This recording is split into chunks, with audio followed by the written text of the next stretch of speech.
Hi there guys, it's Ryan with a brand new modern deck tech for you.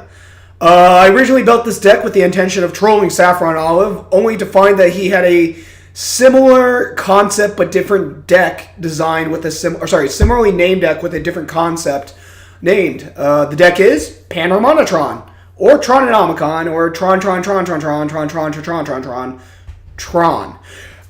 So his version of the deck originally looked more like an eggs build with using Mycosynth Wellspring and then the other Wellspring in order to abuse KCI and Panharmonicon to double up on value. My version is more of just a value ETB creature version using the Tron lands to fuel it. So let's get started. For the creatures, we have 3 Elvish Rejuvenators. Now, these cards are actually pretty solid. It's essentially a rampant growth with a body tacked on the side. Now, there is a chance you will whiff. However, given the upside, I think the downside is perfectly fine. It synergizes with Panharmonicon, and it's a blocker. Having just a chump blocker, a ramp spell with a body on it, that actually is plenty good for me.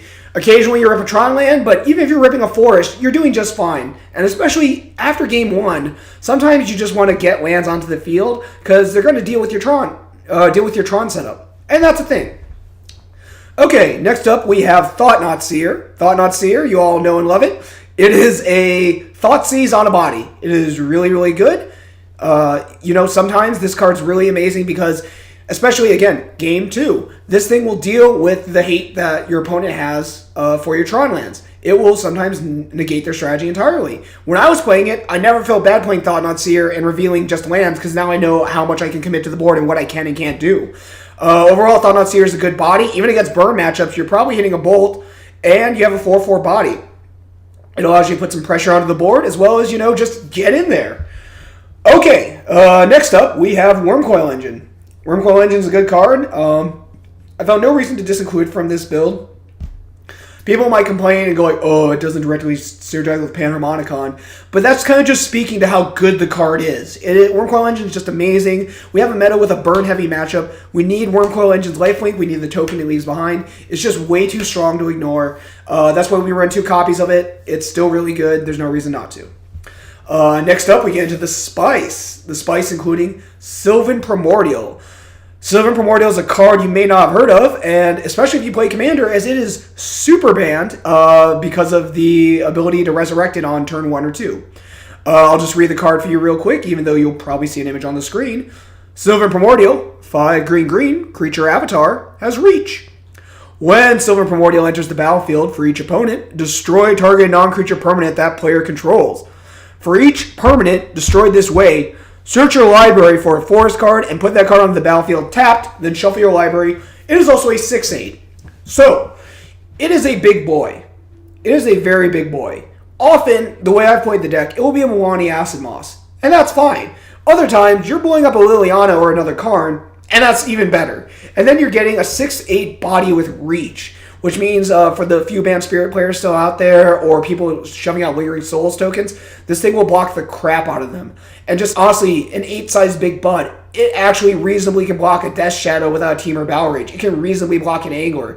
It's ridiculous how good this does. Oh, and of course, I can't forget the Flaming Bird in the room. It blocks the Phoenix. It blocks the freaking Phoenix. Isn't that great? So yeah, Sylvan Primordial, 2 of. Sundering Titan is a 3 copy. Again, another card that directly synergizes with Panharmonicon. Sundering Titan often shows up in the sideboard of normal Tron decks, and in this deck, it's good enough main deck. It is a 8 CMC artifact creature golem. When it enters the battlefield or leaves the battlefield, choose a land of each basic land type, then destroy those lands. This is a really, really strong ability. Again, another card banned in Commander, and for good reason. This card can be oppressive as crap, and often it's going to be a Rain of Salt, destroy 2 target lands, against your opponent. Now, there will be times where you have to blow up your own forest, but that's honestly such a low cost to get this out there. And again, you're getting a very massive body, a 7/10. This one doesn't have reach, but it does plenty as a 7/10. And again, I have no problem slamming this down. We play Ugins in the deck. There's no reason we can't run an 8-drop Sundering Titan that directly feeds into this strategy, which, if you can't tell by now, is kind of choking our opponent off of mana. Next up, we have the Planeswalkers. We have 3 Karn Liberated. Karn Liberated is a Tron staple. I didn't go the full playset because I didn't feel it was needed. It's 3. You can blow up lands with a -3. If you can't tell, that's the ongoing theme of the deck. Other than that, Karn's just a win con. Karn gets there, he eats away at your opponent's hand, he eats away at your opponent's lands or permanents. This deck is more about resource denial at this point, and I think Karn Liberate fits directly into that. Obviously, 1/2 Karn is always good, and so yeah, he's a 3 of. Next up, we have another staple of the Tron deck. We have Ugin, the Spirit Dragon, Nicol Bolas's twin brother. Lore fact, if you didn't know. Everyone knows what Ugin does. He's a Ghost Fire Machine up top. He's usually a board wipe when he comes down. Yeah, I didn't feel like I could get rid of Ugin for the deck because just the ability to come down as a colorless board wipe that just nukes everything is way too strong. I feel like with Thing in the Ice being a deck card in Phoenix, it's way too strong. It just annihilates dredge decks. Ugin he's just too strong. He's a good boy. He's way too big. He's way too big and way too strong not to play. Next up, we have the Enablers. We have 4 Ancient Stirrings. Ancient Stirrings is a card that people complain about being banned or needing to be banned all the time, and that's great. That tells you how strong it is. It's way too good. Now in this version, misses include Elvish Rejuvenator and Sylvan Primordial. That's why I'm only running 2 of as opposed to 3 Sundering Titans for Primordial. That's fine. The payoff Primordial gives us is way too good, as is Ancient Stirrings to change it, so we're keeping Ancient Stirrings. We also have 4 Sylvan Scryings. Again, you just need to find your Tron pieces. Sometimes you're playing Sylvan Scryings to get that extra forest because you have your Tron pieces and guess what? You need the double green for Sylvan Primordial. That's fine. Next up, we have a true board wipe that is an O-Stone. We have All Is Dust, 1 of. All Is Dust is just a good board wipe. It comes down a turn sooner than Oblivion Stone, and that is actually exceedingly relevant. There are definitely games where you can tell it's been decided by 1 turn, and that is one of them. I like All Is Dust also because it synergizes with one of my sideboard cards, which we will get into later. I also feel like it's a nice clean answer for a lot of problems, whereas O-Stone almost gives your opponent a chance to react and have they have the ability to leave up mana when they see O-Stone and react in certain ways, which mitigates their loss, which I do not like. We have 4 Expedition Map, much like Sylvan Scrying. It gets there. You know what's the play. Turn 1, Tron land. Turn 2, other Tron land. Crack Expedition, get 3rd Tron land, and Tron's assembled. So that's always good. You don't not run those. Another staple of the deck, we are still running 2 O-Stone. While I do like All Is Dust, I think O-Stone is still important. It's a threat that comes down on 3 and can crack on 4 or 5, depending on how your mana gets hashed out. I think Oblivion Stone is just really solid. Next up, we have Panharmonicon, the namesake of the deck. We have 3 copies. I found running 4. I was drawing too many Panharmonicons and not enough payoffs, which is really frustrating. To go Panharmonicon, my opponent starts to sweat. Panharmonicon, your opponent sweats. And what are you doing next? Nothing. Pass. Seriously? Yeah, I drew 3 Panharmonicons. I can't do anything. Oh, okay. So it's down to 3 Panharmonicons, which, if you don't know, 3 is the magic number. It's just like Baneslayer Angel. You want 3 copies because that's way Panharmonicon will show up at least once during the game, statistically speaking, but you don't need it that badly in your opening hand, which is fine. Other than Panharmonicon, we also have... so, side fact, I do not run Chromatic Stars or Chromatic Spheres in this deck. I did not feel that they were necessary, given that they don't fit in the Panharmonicon strategy. The downside is that I don't have as many 1-mana cycling rocks, and that does suck because that lessens consistency. That means I can't keep my opening hand as often. I can't be as greedy with my opening hand and not get punished. I am, however, running 4 Prophetic Prisms because they synergize with Panharmonicon. That means late game, they're never dead. And I can get more than 1 use out of them. And again, that's taking into account the 5 double green cost of Sylvan Primordial. So I want something that can stick around and make sure I get my double green going. Again, yeah. And sometimes late game, you top deck a Prophetic Prism. And normally you'd go like, well, crap. But instead you play it and you divinate. And you're pretty happy about drawing 2 cards. Because even if it's more land, you're like, man, that just tore through 2 parts of my deck. That's great. It's great. My opponent yesterday had a smart aleck comment when I first played that on turn 2, and they're like, what is this, Paupertron? I'm like, yeah, maybe. It actually ended up being pretty good in any game I played it. I never feel bad playing it. Again, it's a little slower than Stars and Spheres, but it did plenty of work for me. Next up, the lands. We have 5 basic forests. Again, we have a double green spell main deck, so we need to be able to account for that. We also have Silver and Primordial, the same double green spell, tutors forests, which means that we should have more than just the normal 4. It seems weird to have only 1 more and make that be relevant, but it ends up being quite relevant. In addition to that, we also have Sundering Titan, which may end up blowing up our own forest, and that is no bueno, so it's good to have more forests that we can tutor with Sylvan Scrying or Expedition Map. Next up, we have Sanctum of Ugin, Tron staple. You will notice I have no Ulamog, the Ceaseless Hunger, in my deck. The reason for that is because my deck is more about cutting off resources with Tron abilities. Because of that, Ulamog comes down too slow. Ulamog, and don't get me wrong, Ulamog is a great card. I'm probably an idiot for not running it. But at 10 mana, game 2, the equity of Ulamog goes down so much because every deck knows how to side against Tron. Every deck has a strategy against Tron. I can't be sitting there with 8 or 9 mana, like, frumping and getting upset and annoyed because I have an Ulamog in my hand that I'm 1 mana away from casting. It's no bueno. One of the decks I went against yesterday was traditional Tron, and he had a similar issue. Not because I was blowing up lands, he just couldn't get the next land to play Ulamog, and I was able to Thought Knot him before he could get the lands to play it. And that's what happened. Next up is Scavenger Grounds. Scavenger Grounds is an amazing card in the current meta. Normally this spot is occupied by Ghost Quarter, which I am not running because given the way Silver Primordial works and my ability to get higher mana than my opponent, I'm already set up against the Tron Mirror pretty well, so I don't need Ghost Quarter.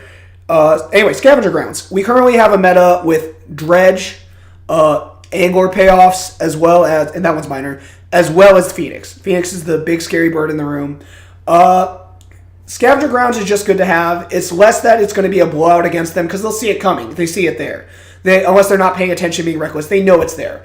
But the threat of activation slows down the Phoenix matchup so much. It means, do you have a thing in the Ice or Terramander or Crackling Drake in your hand?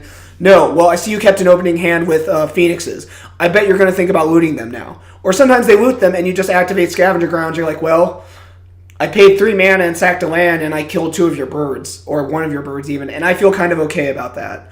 The point is that Scavenger Grounds slows down the strategy enough where you will be able to get over them, and that is amazing in my book. I think that's wonderful.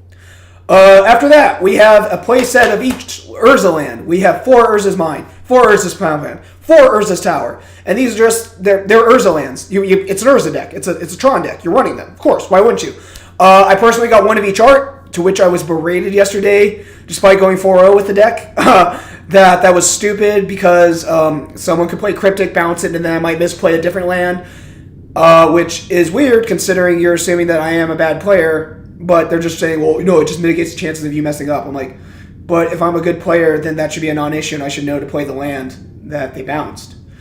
Anyway, I did 1 of each art because aesthetics. I thought it was cool. And that's the main deck for you. Let's get to the sideboard. We have 2 Walking Ballista. Walking Ballista is a great card. You should run it. It's a Tron staple. I need it in against aggro matchups. It's just a good body to have. Sometimes it's also good against games that go late because you can just make a big body. A big body that's hard to deal with and hard to remove without getting some sort of value from it. It's also a mana sink. So there are games where you're like, okay, EOT, well, looks like I got 12 mana. Three counters.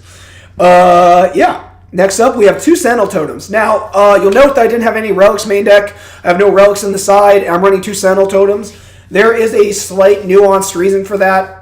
More than just Panharmonicon synergies. I know late game, it's cool to go scry 1. That's excellent.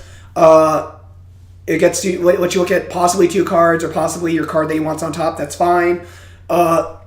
So, I was thinking about this over in matchups I've seen where a person has a Relic versus when a person has a Nihil Spellbomb. And I assume it's similar logic where if you're against Dredge or Phoenix, you must leave up 1 mana.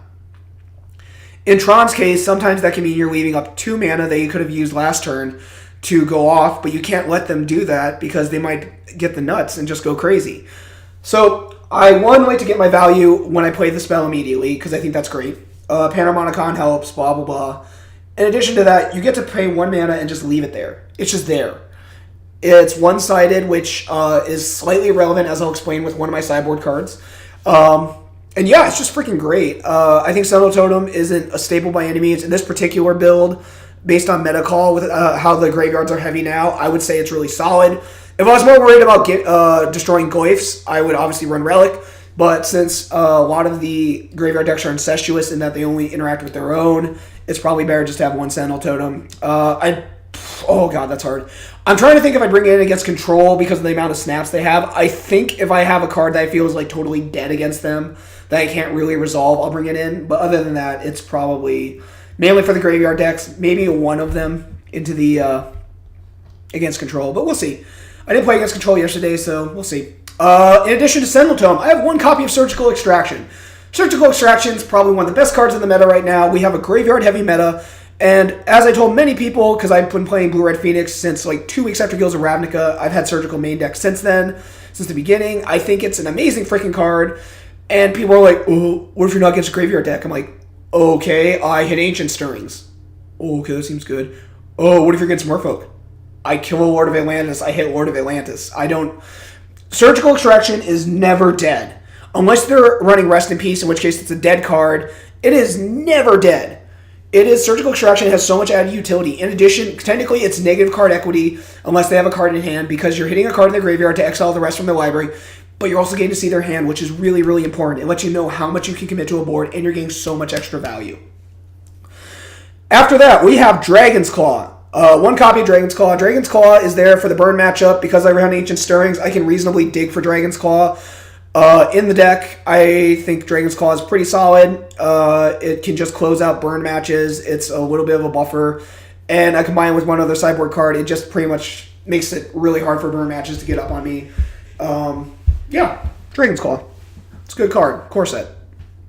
Okay, next up we have our Artifact Enchantment Hate. We have Broken Bond and Reclamation Sage. Now, a lot of Tron decks will run Nature's Claim, which is an amazing card, but one advantage this does have is Nature's Claim does not get around Chalice on 1, which, given how good War Prison and Mono Red Prison is starting to look, especially with the new Mulligan rule coming up, if that ends up being permanent, we need interaction that is on 2 CMC or 3 CMC. Broken Bond is really solid. It ramps you a card, which is always good. Sometimes that's your third Tron piece, and then you're ahead of them before they even knew it. Or, sometimes it's just a force. Either way, it's fine.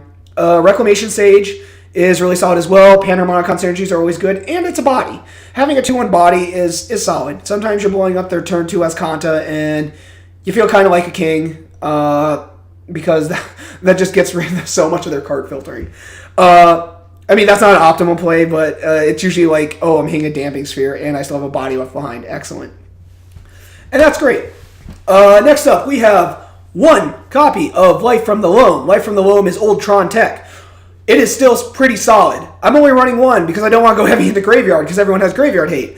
That said, there are certain decks where Life from the Loam will just let you pull so far ahead. The problem with a Tron deck is that even if you blow up and Surgical all of one Tron land away, the amount of extra lands they can get back anyway, still making land drops, makes their colorless threats so strong. You can still reasonably cast Wormcoil Engine without all your Tron pieces. You can still reasonably cast Karn even. Ugin and Sundering Titan, that gets into a little bit of a weird territory, but I think Life from the Loam just makes that so much easier. And occasionally, you're able to play around, letting your opponent know it, and you can get back your Tron pieces because they didn't have Surgical in hand to deal with it immediately, or they didn't deal with it with their Skoos like they should have. For example, my opponent had Skoos out, 3 mana up. I go to play a board wipe. I believe it was All Is Dust. I'm like, would you like to eat my Tron lands because you have mana up for it, or Treetop Village, or do you want to leave a Treetop Village because I have Thought Knot Seer? And they're like, I believe I will. I think no. I want to leave a Thought Knot Seer, a blocker for Thought Knot Seer, so Skoos can die. I'm like, okay, great. Swing combat, block with Monkey Village, Treetop Village. Great. Life from the Loam, I'm going to get back my power plant in my mind. And they're like, oh shit, that's right. And I mean, you just have to play smart. I mean, if you're used to playing real Tron, you probably know how to play with Life from the Loam, and that's great. Another spicy sideboard card that I feel like could see more play in Tron, especially Game 2, is Tarmogoyf. Tarmogoyf, the Fallen from Grace, green, big, fatty for 2 mana. I feel like Tarmogoyf is exceedingly good in Tron matchups. I feel like it gives your opponent incentive to deal with your... Well, here's the thing. Tarmogoyf is a great card. They will never side against it because they can't side in for one Graveyard Synergy card, or even if they know I'm running Life from the Loam, they will not side in Graveyard Hate for this because there's no point. They hope... But that puts Tarmogoyf in a weird spot where they can't really bring in small creature removal because... In theory, the best they can do is crack a fetch, Fatal Push, a Thought Knot, and that's not dealing with Orm Coil or Sundering Titan or Silver Primordial. But that puts Tarmogoyf in this great spot where I can bring him in against Burn. I have an early game creature against Burn that's really big and blocks well, or can put enough pressure on them where they have to start like wasting removal, block, bolt, or something dumb like that. Tarmogoyf is really solid. As I mentioned before, All Is Dust is really good because it's a tribal sorcery, which is another tick in Tarmogoyf's favor. That's also why I run Sentinel Totem. I like the one-side board wipe of graveyards because I'm nuking their strategy while still leaving my Tarmogoyf at a decent size, be it 3, 4, or 5 power, and I think that's fair. Another card I bring in for the Burn matchup, the Storm matchup, the Phoenix matchup is Trinisphere. I played Trinisphere yesterday against Phoenix, and it was oppressive AF. Honestly, I do have a few 1 and 2 drop spells. I don't care about the 2 drops as much. The 1 drop spells I care about that affecting, at most, is Ancient Stirrings, and I honestly do not care. Ancient Stirrings is great, and that's a downer if I have a handful of Ancient Stirrings, but then I should be playing Trinisphere first. Trinisphere made it so my Phoenix opponent, who was stuck on one land, who was flooding out, could barely do anything, because he still had to commit essentially 1 spell a turn, so he couldn't bring back his Phoenixes. Trinisphere I chose over, obviously, Damning Sphere, because Damning Sphere is the go-to against Storm and Phoenix, but it's also the go-to rock against Tron, so it turned off my lands. It was the only hate rock I could find that reasonably shut them down at an early enough stage in the game that wouldn't mess with me. And it did wonders. It's really solid. Next up, we have 2 Karn, Scion of Urza. We have Baby Karn. Baby Karn you bring in against control matchups, against matchups like mid-range, things that essentially it's a great card to bring in because once they mess with your normal stuff, being able to drop Baby Karn and get up on card advantage, get up on lands, it will get you there. Baby Karn is the real deal. He's gone down in popularity since he was revealed, but I still think what people originally said about him is true. He's a good Corvus Walker. He's like pure card advantage and Karn advantage, and you know the -3, the ability to just make bodies, make creatures that are reasonably going to be 2/2s or 3/3s on my board is reasonable. It's really good for closing out the game. Finally, that was a -2. Finally, the final card in the list is Swag Tusk. Swag Tusk, an oldie but a goodie. It gains you life. It leaves the body behind. It's a 5/3. It doesn't just block, it gets aggressive as crap. It is so freaking good against Burn matchups. It's so good against Phoenix matchups. It's just a good body. Again, you'll notice a lot of these cards are lower on the curve. None of them are greater than 5. The reason because everyone knows how to side against Tron. So that means you need to bring in stuff that you can play still on 3 or 4 mana, maybe 5. And that's why. Anyway, the upsides of this version of the deck is... let's go with the downsides first. I don't run Chromatic Star and Sphere. Therefore, I cannot keep Reckless Hands. I cannot just cycle through my deck as fastly and efficiently, which means I have to actually be careful with my mulligans, how and when I do it, and I have to be very careful about the decisions I make with the deck, which makes it a little less straightforward than normal Tron. Because the upsides, this deck never will probably die to Chalice on 1. Because I'm not running Star, because I'm not running Sphere as my enablers, I will not die to Chalice on 1.